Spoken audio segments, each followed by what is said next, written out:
we want it through victory, you know. We're a country at war right now, and everyone says that they want to be at peace, and that's true probably, but we want to be at peace after we win the war, right? We want that victory and the peace that comes after the victory. We're a country in a recession right now, and everyone is looking for their next dollar. Everyone's looking, just like in the skit, they're looking to see how they can get more and more and more. And so many people think, if I could just conquer my finances, if I could just conquer money, then I would have that peace that I'm looking for. And while we think that the victory and the winning is what it's all about, and that's going to lead to that peace, so often those things, those small victories, just really don't lead to the peace that we thought they were going to. You know, when we think of victory, we think, so there should be a slide that goes with it. Yeah, we think victory. Yeah, exciting. Confetti. You know, the victory. And what I'm talking about tonight is not the victory. I'm talking about peace through surrender. And when we think of surrender, it's not quite as pretty of a picture. Yeah. Surrender is not as cute. It kind of says, I can't handle it. Surrender is saying, I'm not good enough. Surrender is saying, I just can't do it, so I'm giving up. And that would be peace. And that's not the kind of surrender I'm talking about. I'm talking about Israel's definition of surrender. And the next slide, I don't know if you can tell what it is, but there's small pieces of paper shoved into the crack of a wall. And this is the kind of surrender that I'm talking about.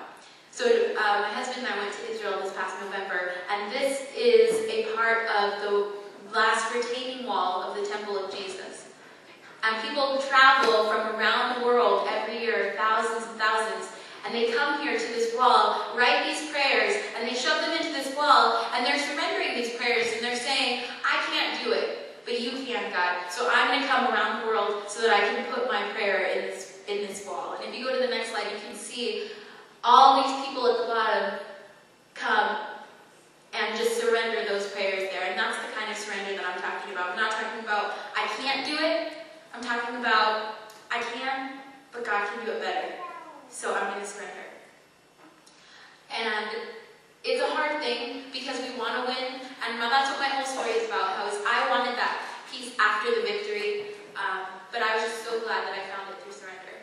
So I'm just going to pray, and then I'm going to share my testimony. Lord God, I just thank you so much for all you're doing here. I thank you for everyone you've brought here.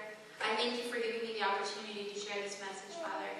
I pray that it would be you speaking through me, Lord, and that you would really touch the hearts in this place today, God. I just can't thank you enough for what you've done for me, and I just pray that my story would just touch even one person, Lord. In your name I pray. Amen.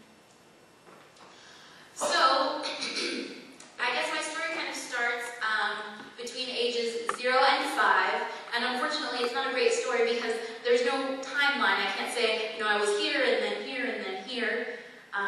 My ages 0 through 5 were a very tumultuous, is that lots of syllables? It was very crazy time, so I don't have that kind of a linear thing, but I'll just do my best and tell you things that I have vivid memories of, and you can put it all together as I have.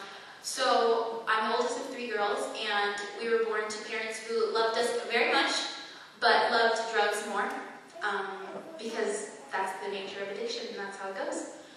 And so because of that, they separated very early on, and so it just was a seesaw of living with mom, living with grandma, living with mom, living with grandma.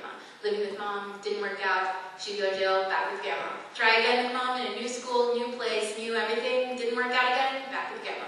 And so 0 to 5, that was my life, was this seesaw of back and forth and back and forth. Or I'm sorry, 0 to 8 actually, 0 to 8. And, 0 to 8, I just remember, I have vivid memories, like I said, bits and pieces. I remember living with my mom and there being worms in the carpet. I remember living in homeless shelters with her. I remember not being able to sleep at night because in these places that we would live at, I remember one in particular that had all these mice. And so I just remember between sometime age 0 through 8 being in this bed, hearing these mice on the floor, and I couldn't sleep because all night I just kept thinking, can mice climb up bed?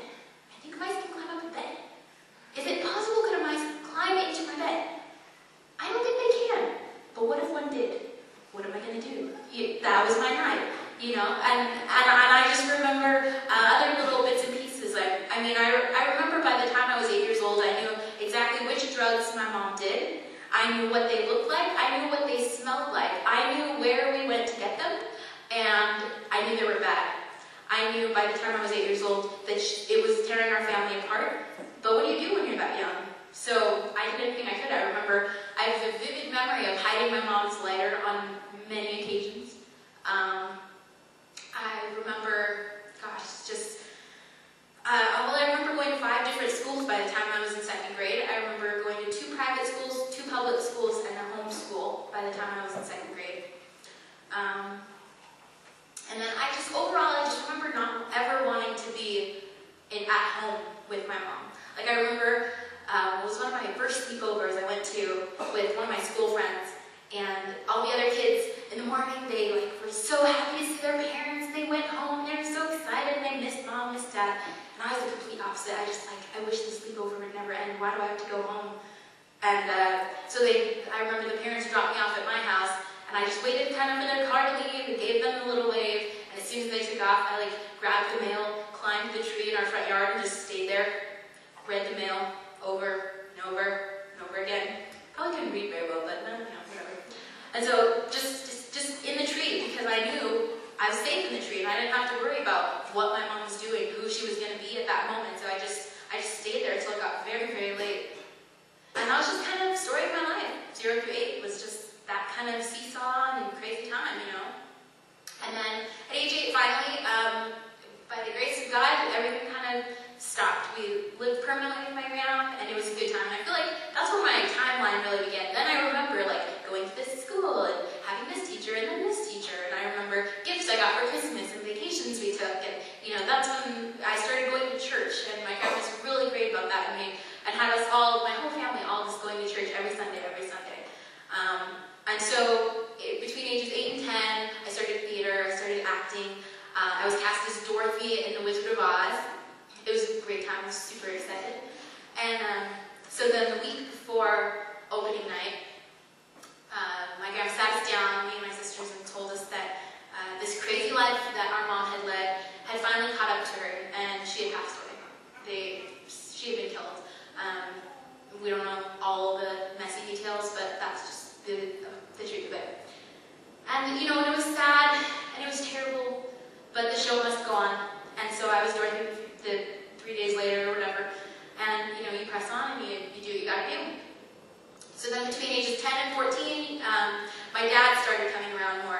He'd kind of been out of the picture, send a card here and there, maybe call. But once my mom died, I think something woke up in him. So he started really trying, really calling, really coming to my place, really, putting himself out there. And so then my freshman year, when I was 14, I got cast in this other show called The Chorus Line, same company. And my dad bought a ticket, and he was coming that Thursday.